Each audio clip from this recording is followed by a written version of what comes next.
Olá, eu sou Patrícia Figueiredo Vale, psicóloga, terapeuta cognitivo-comportamental e mestre pela USP.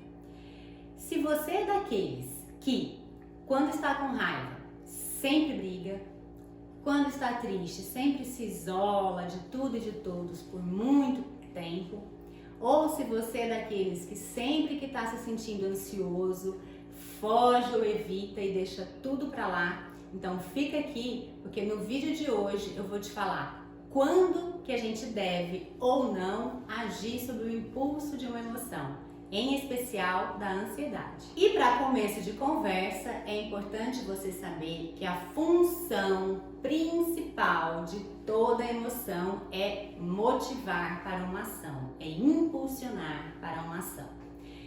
Vamos pegar então, por exemplo, a raiva. A raiva é uma emoção que tem a função de defesa. Logo, o impulso dela é atacar. Por isso que você fica com vontade de brigar quando você está com raiva. A tristeza. A função da tristeza é o que, gente? Já parou para pensar? Pensa aí. A função da tristeza é a reflexão e a mudança. Tem muita gente que acha que ela nem tem função, né? Mas tem.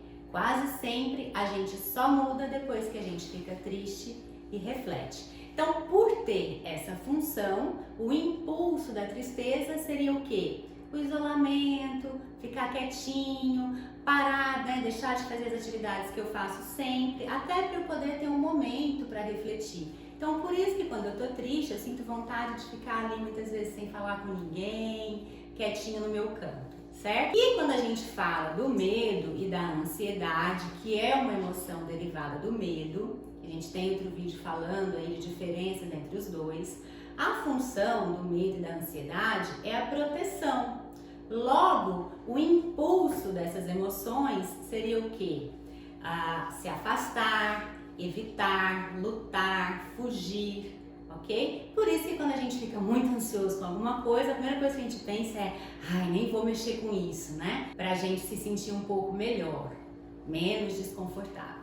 Portanto, se você é desses que eu falei ali no começo, não se culpe. A questão não é agir ou não sobre o impulso da emoção, mas quanto eu tenho feito isso e quando.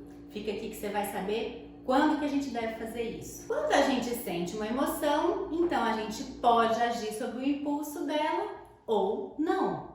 E para que você possa escolher melhor como agir, é necessário que você entenda que quando a gente age de acordo com o impulso de uma emoção, a gente mantém ou fortalece essa emoção.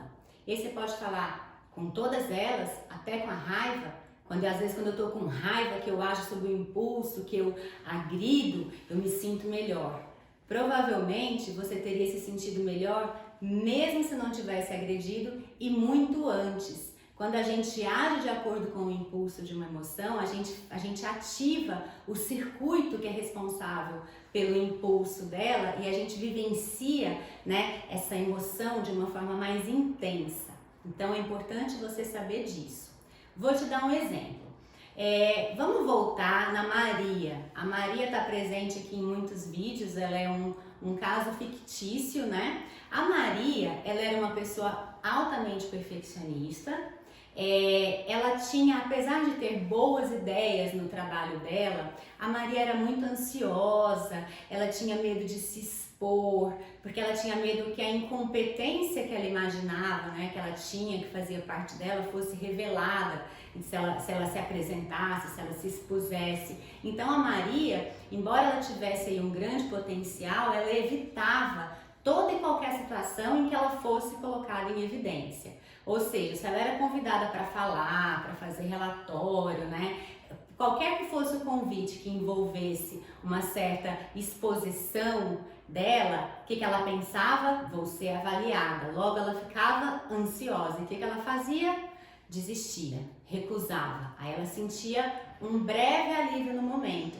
Só que a ansiedade da Maria, com o passar do tempo, foi ficando cada vez maior. A Maria foi ficando cada vez mais ansiosa e ela começou a recusar cada vez mais situações. Ela foi ficando cada vez mais trancada. Ou seja, esse é um exemplo de que quando eu ajo sob o impulso da minha ansiedade, Algumas vezes eu posso sentir um alívio imediato, quando, por exemplo, esse impulso está envolvendo evitar uma situação que eu acho que vai ser desconfortável, mas ao mesmo tempo eu vou me tornando uma pessoa com uma ansiedade basal ali cada vez maior. Então tome cuidado. O fato é que quando a gente quer diminuir a intensidade de uma emoção, o melhor a ser feito, a depender da situação, é agir de forma contrária ao impulso, contra a tendência que acompanha aquela emoção. Essa é uma estratégia chamada ação oposta. A ação oposta, então, ela consiste em mudar a emoção ou a intensidade dela, agindo de forma oposta, contrária ao impulso da emoção de fazer ou dizer algo.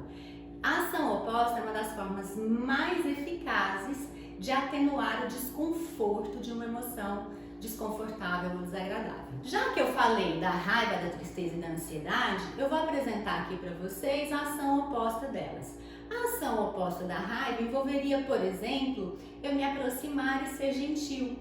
A ação oposta da tristeza envolveria, por exemplo, eu ficar ativo, eu manter a aproximação com as pessoas.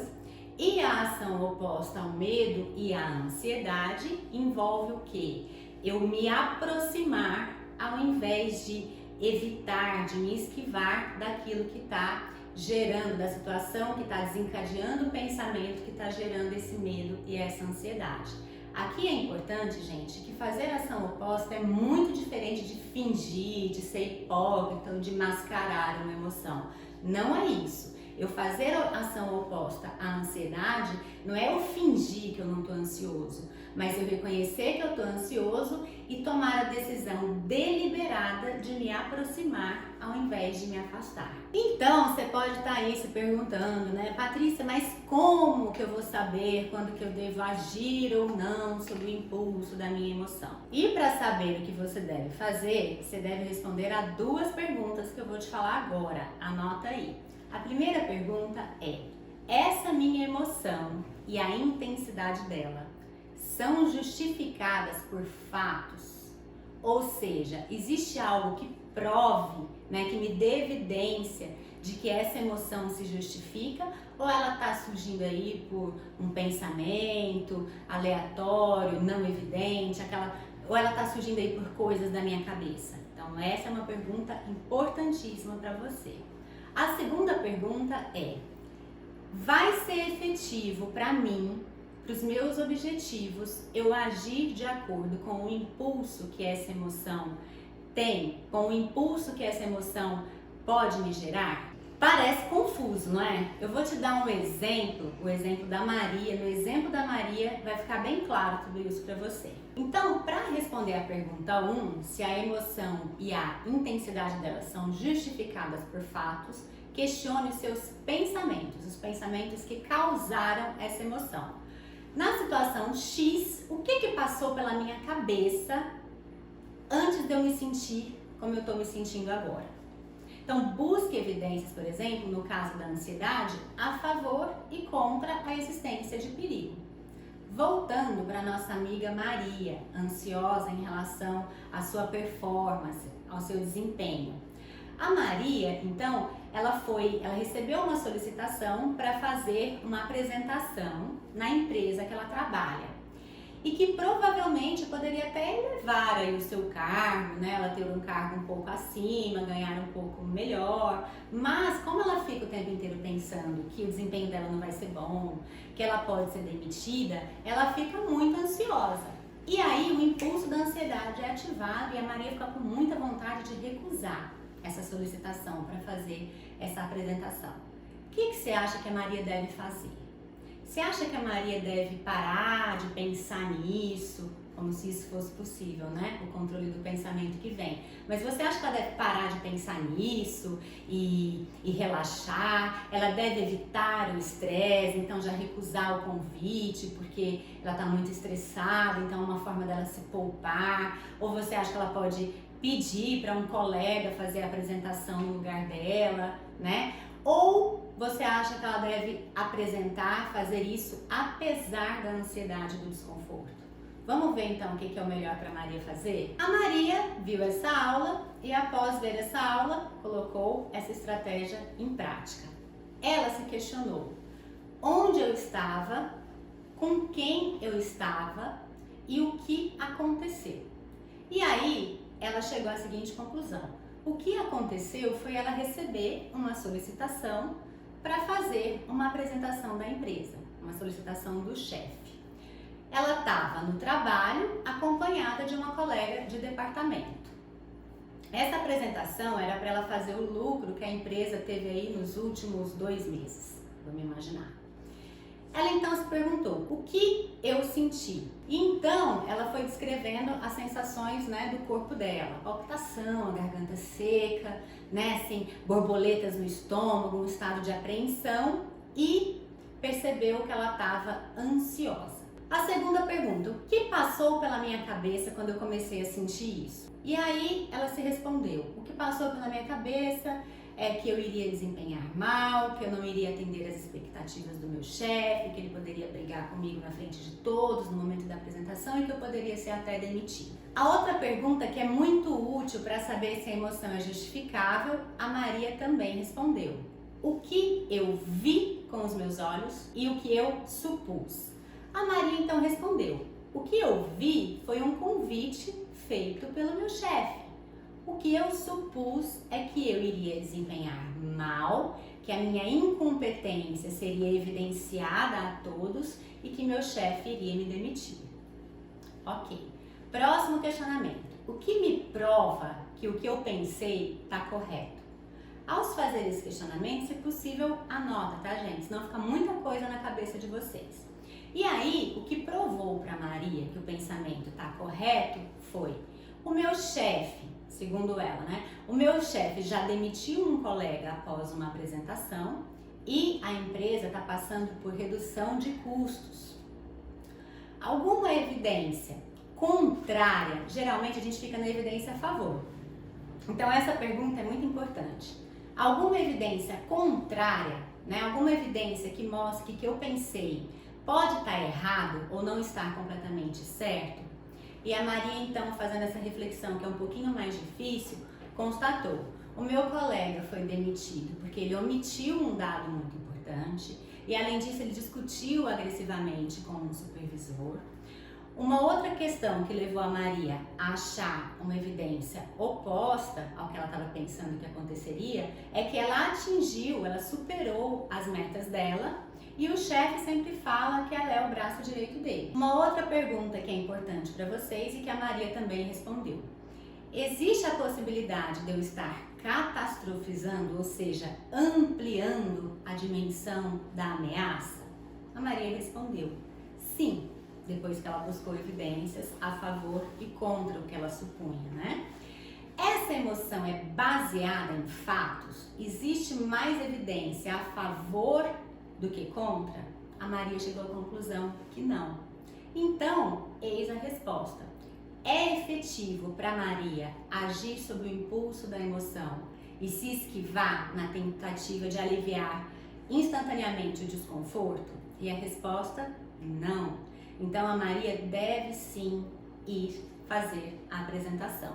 Ou seja, se a emoção ela não é baseada em fatos, a ação oposta é a melhor opção. Para te ajudar a responder a segunda questão, eu vou continuar na Maria, mas eu vou mudar a história dela, eu vou mudar a história da Maria. Então, fiquem atentos. Caso a emoção esteja baseada em fatos, ou seja, você tenha prova de que realmente o que você pensou é verdadeiro, se questione. É efetivo eu agir a partir dessa emoção? Ou seja, nem sempre, gente, toda vez que uma emoção é justificável, eu devo agir sob o impulso dela. Vamos ver aqui como é que foi com a Maria. Na busca de evidência a favor, lembra, eu estou mudando a história dela. Na busca de evidência a favor do que ela pensa, ela constatou que o chefe demitiu o colega após a apresentação. O colega da Maria tinha uma forma de trabalhar muito parecida com a forma que a Maria trabalhava. A empresa está demitindo para reduzir cortes e nessa nova história modificada, a Maria não atingiu as metas do mês. Isso a gente pensando em evidências que apoiam o pensamento dela. A gente viu que nesse contexto a Maria tem muita evidência que apoia o pensamento e a emoção que ela está sentindo de ansiedade. Ela tem muita coisa que apoie que ela pode sim ser demitida. Existe essa possibilidade razoável, né? É provável que isso possa acontecer. Na busca de evidências que vão contra o que a Maria acha que pode acontecer, ela colocou que essa é a primeira vez que ela não bateu metas. Apenas essa evidência. Então, no caso da Maria, agora, nesse contexto, a ansiedade dela gente, de fato, justificada. É baseada em evidência. Ela tem mais evidência a favor da demissão dela do que contra a possibilidade dela ser demitida, ok? É uma emoção agora justificável. Respondendo à segunda pergunta, agir sobre o impulso dessa emoção, da ansiedade que ela está sentindo e se esquivar, recusar, vai ser efetivo? A Maria então refletiu. O meu objetivo é manter o meu emprego. É corresponder, isso envolve corresponder às expectativas do meu chefe. Portanto, se eu recusar fazer essa apresentação, embora ela envolva o risco de eu ser demitida, nesse caso eu elevaria a possibilidade de frustrar o meu chefe e de ser de fato demitida. Então, ou seja, se a ansiedade for baseada em fatos, mas agir sob influência dela não ajudar, né, não for efetivo para que a pessoa atinja o objetivo dela, nesse caso a pessoa tem que reunir coragem e fazer a ação oposta. Agora, em contrapartida, nós já falamos sobre quando que é recomendado, né, que se faça ação oposta, ou seja, que haja contra o impulso da ansiedade. E agora nós vamos falar um pouquinho de um outro contexto. Quando a emoção for justificada e agir sob o impulso dela for efetivo, nesse caso, haja sob o impulso da sua emoção. Não faça ação oposta. Vou voltar na Maria. A Maria teve que ir embora a pé. O carro dela tinha quebrado, ela não tinha conseguido carona e ela teve que voltar do seu trabalho para sua casa, que não é muito longe, ela teve que ir a pé. Quando ela vai voltar para a casa dela, obviamente, o objetivo dela é chegar em casa bem, correto? Eu penso que seja o objetivo de todos nós, chegarmos em casa bem. Com a Maria não é diferente. Ok, para voltar para casa, a Maria tinha duas opções. Ela tinha um caminho mais longo e mais seguro, e ela tinha um atalho que deixava o caminho muito curto e rápido. Mas ela teria que passar por um beco, e já teve história, né, de violência nesse lugar, enfim, ela teria essas duas opções.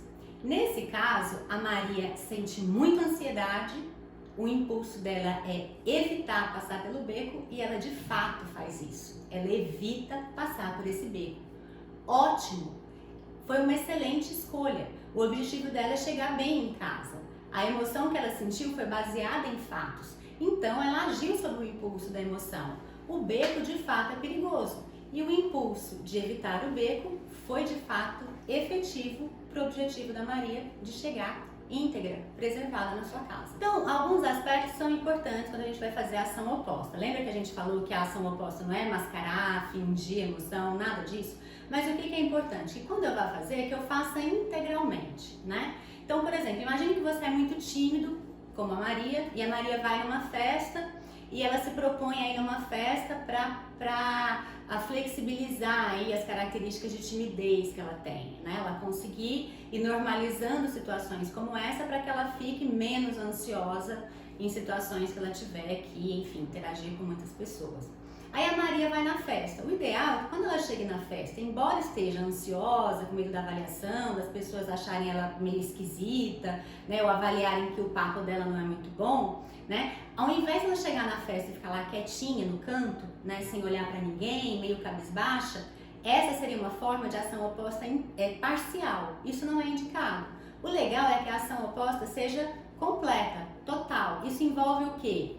mudança na postura, nos comportamentos. Então a ideia é a Maria, mesmo muito tímida, se ela quer, com o passar do tempo, diminuir a intensidade da ansiedade dela em situações sociais, a Maria então, provavelmente, o mais indicado para ela é que ela chegasse na festa e praticasse a ação oposta total, o que envolveria não só ir até a festa, mas conversar com pessoas, deixar a postura mais altiva, responder, eventualmente até puxar uma conversa ou outra, né? Observar o ambiente, observar as pessoas, lidar com a possibilidade de pessoas olhando para ela, porque pessoas olham umas para as outras independente de qualquer coisa, né? Isso faz parte da interação social. Então, a ação oposta, integral ou total, é o mais indicado. E a gente precisa continuar a ação oposta até que a intensidade da nossa emoção diminua. O que é importante? Seja paciente. A ação oposta, gente, ela funciona ao longo do tempo. Não vai ser com 1, 2 ou 3 vezes que você praticar a ação oposta que a tua emoção vai ter a intensidade diminuída. Então, seja paciente. É importante também que vocês façam uma classificação da intensidade, né, do desconforto, da tua emoção, antes e depois de você iniciar a ação oposta, para ver se realmente com a prática e com o passar do tempo, se ela vai reduzindo. A ação oposta para o manejo da ansiedade consiste na exposição às situações que a gente teme ou que geram ansiedade, né? Na aproximação dessas situações. Essa é uma estratégia chamada de exposição, que é um dos tratamentos mais eficazes para o manejo da ansiedade. Então, vale a pena, se você sofre com ansiedade, dar uma conferida no nosso vídeo sobre exposição. Resumindo, para você saber quando deve agir ou não sob o impulso da emoção, identifique a emoção e classifique a intensidade dessa emoção. Perceba se essa emoção é uma emoção baseada em fatos, né? Se pergunte, o que passou pela minha cabeça nessa situação que me fez começar a sentir essa emoção? Ela é uma emoção, ela é uma resposta racional ou não? Ela se justifica pelos fatos ou não? Ok? Um outro passo importante para saber como agir, decidir como agir, é identificar e descrever qual é o impulso que essa emoção está te gerando, né? O que você está desejando fazer nesse momento que você está sentindo essa emoção? E aí, se pergunte, se eu agir sob o impulso dessa emoção, as coisas ficarão melhores ou piores? Ou seja, agir seguindo o impulso dessa emoção vai me ajudar a solucionar, né, os meus problemas e atingir os meus objetivos? Se você constatar que essa emoção é baseada em fatos, que agir sob o impulso dela é efetivo, então haja sob o impulso dela. Agora, se você constatar que essa emoção não é justificada pelos fatos ou agir sobre o impulso dela não vai ser efetivo, então você deve fazer ação oposta aos impulsos. Tem um vídeo curto que eu coloco isso em forma de gráfico, para ficar um pouco mais didático. Quando que a gente deve agir ou não sobre o impulso de uma emoção? Vale a pena você dar uma conferida. Concluindo, agora que você já sabe quando agir ou não sobre o impulso de uma emoção, se desafie e faça boas escolhas. Me manda no direct o que você fez e se funcionou. Então é isso, pessoal. Espero ter ajudado. Um abraço para vocês.